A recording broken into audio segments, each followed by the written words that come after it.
கட்டுரை பிராமணர்கள் அகந்தையும் சென்னை நகர பரிபாலன சபையும். காங்கிரசின் பெயரையும் காந்தியடிகள் பெயரையும் ஜெயிலுக்கு போய் கஷ்டப்பட்ட தேச பக்தர்களின் பெயரையும் ஸ்ரீமான் சீனிவாச ஐயங்கார் பணத்தையும் சில பிராமணரல்லாத வயிற்றுப்பிழைப்பு தலைவர்களின் சமூக துரோகத்தையும் கஞ்சிக்கு வகையற்ற சில தொண்டர்களின் காலித்தரத்தையும் ஆதாரமாய் வைத்துக்கொண்டு சென்னை நகர பரிபாலன சபையாகிய கார்ப்பரேஷனுக்கு போன சுயராஜ்ய கட்சி மெம்பர்களில் சில கனவான்கள் கார்ப்பரேஷனையே குட்டிச்சுவராக்குவதோடு இந்தியர்கள் சுய ஆட்சிக்கு கொஞ்சமும் அருகரல்லர், மானமுடையவரல்லர், விடுதலை அடைய தகுதியற்றவர் என்பதை வைரக்கல்லில் பொன் எழுத்தால் எழுத பாடுபட்டு வருகிறார்கள். சுயராஜ்ய கட்சியார் என்று சொல்லிக்கொண்டு கார்ப்பரேஷனுக்கு சில பிராமணரல்லாத கனவான்கள் போயிருந்த போதிலும் அதற்கு பிராமணர்கள் பணமும் பிராமண பத்திரிகைகளின் பிரசாரமுமேதான் முக்கியமாய் இருந்தபடியால் இவர்களும் அப்பிராமணர்கள் தாளத்திற்கு தகுந்தபடி ஆட வேண்டியதாய் போயிற்று. அதன் பலனாகவே கார்ப்பரேஷன் கமிஷனரான ஸ்ரீமான் வெங்கிட்டநாராயண நாயுடு என்கிற பிராமணரல்லாத கார்ப்பரேஷன் கமிஷனர் ஒருவரை எப்படியாவது ஒழித்து அந்த ஸ்தானத்தில் ஒரு பிராமணரையோ அல்லது தங்கள் தாளத்திற்கு தகுந்தபடி ஆடும் பிராமணரல்லாத ஒரு சமூக துரோகியையோ கொண்டு வந்து வைக்க தங்களால் கூடுமான அக்கிரமங்களையெல்லாம் செய்து வருகிறார்கள். இதை பற்றி பிராமண பத்திரிகைகளில் வரும் விஷயங்களை பார்த்தாலே அதன் சிறுமை குணம் நன்றாய் விளங்கும். கார்ப்பரேஷனுக்கு மெம்பராய் போயிருப்பவர்கள் யோக்கியதையையும் தாங்கள் என்னென்ன விதமான நடவடிக்கைகளால் இந்த ஸ்தானம் பெற்றோம் என்கிற விஷயத்தையும் தங்கள் நெஞ்சில் கையை வைத்து பார்ப்பார்களானால் இவ்வித சிறுமை குணத்திற்கு தாங்கள் அருகர்கள்தான் என்பதை தவிர வேறொன்றும் விளங்காது. ஸ்ரீமான் வெங்கிட்டநாராயணா சம்பளத்தின் மீது பொறாமைப்பட்டு அவர் சம்பளத்தை குறைக்க வேண்டும் என்று ஸ்ரீமான் சத்தியமூர்த்தி பிராமணர் சட்டசபைக்கு ஒரு தீர்மானம் கொண்டு வந்திருக்கிறார். அல்லாமலும் கார்ப்பரேஷன் கமிஷனரை சர்க்கார் நியமிக்கக்கூடாது, தாங்களே தங்கள் அடிமையை நியமிக்க வேண்டும் என்று ஒரு தீர்மானமும் கொண்டு வந்திருக்கிறார்கள். அல்லாமலும் அற்ப விஷயங்களையெல்லாம் வேண்டுமென்றே அதிகப்படுத்தி கார்ப்பரேஷன் சபையை ஒடக்கால் தரு மாதிரி செய்கிறார்கள். கமிஷனர் வீட்டில் ஒரு குழாய் மாற்றி வைத்ததற்காகவும் அவர் வீட்டில் இருந்த தண்ணீர் தேக்கத்தை கார்ப்பரேஷன் சிப்பந்திகளைக் கொண்டு வெளியாக்கியதற்காகவும் இந்தியர்களின் யோக்கியதையை பாதிக்கும்படியாய் ஆயிரக்கணக்கான கேள்விகளும் பிராமண பத்திரிகைகளில் இந்த கமிஷனர் இனி உதவாது என்கிற தலையங்கத்தின் கீழ் இழிவு பிரசாரங்களும் நடக்கிறது.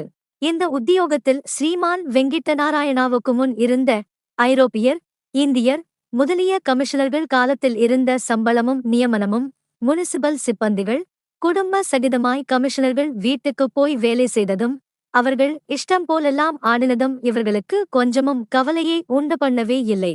ஆனால் ஸ்ரீமான் வெங்கிட்டநாராயணா பிராமணரல்லாத இந்துவாகிவிட்டதால் பிராமணர்களுக்கு பொறுக்க முடியவில்லை. மற்றபடி பிராமண அதிகாரிகள் ஒவ்வொரிடங்களில் செய்யும் கொடுமைகள் கணக்கு வழக்கில்லை.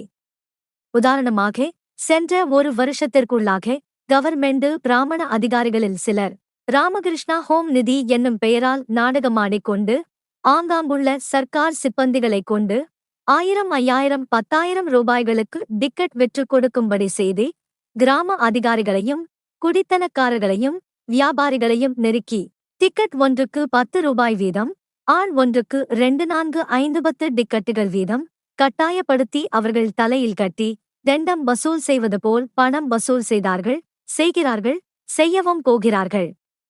இதை பற்றி கேட்பதற்கு ஒரு பிராமணனையும் காணோம், ஒரு சுயராஜ்ய கட்சி மெம்பரையும் காணோம். ஏன்? நாடக அதிகாரி பிராமணர், வசூலிக்கும் அதிகாரிகள் பெரும்பாலும் பிராமணர்கள். இந்த பணத்தை அனுபவிப்பதும் ராமகிருஷ்ணா மடம் என்று சொல்லப்படும் பிராமண ஆதிக்கமுள்ள பிராமண மடம். இது நிற்க கவர்னர் முதலியவர்களுக்கும் ICS உத்தியோகஸ்தர்களும் ஆகிய வெள்ளைக்காரர்கள் இதைவிட அதிகமாகச் செய்வதை கேட்பதற்கும் ஆளில்லை. ஏனென்றால் பெரும்பாலும் இந்த பிராமணர்களே இருந்து பல ஆபாசங்களை நடத்தி கொடுக்கிறார்கள். இம்மாதிரி நாம் எழுதுவதால் ஸ்ரீமான் வெங்கிட்டநாராயணாவோ மற்றும் பல பிராமணரல்லாத அதிகாரிகளோ பொதுச்சொத்தை அனுபவிக்க வேண்டும், அதை பிராமணர்கள் விட்டுவிட வேண்டும் என்பது நமது அபிப்பிராயமல்ல. குரோதத்தையும் துவேஷத்தையும் பொறாமையையுமே முக்கிய காரணமாக வைத்துக்கொண்டு அற்ப விஷயங்களில் பிரவேசித்து ஒரு மனிதன் பிராமணரல்லாதாராய் இருப்பதால் அவரை கெடுக்க வேண்டும் என்கிற குஷியின் பேரில் செய்யும் அயோக்கியத்தனமான காரியங்களை நாம் கண்டிக்காமல் இருக்க முடியாது.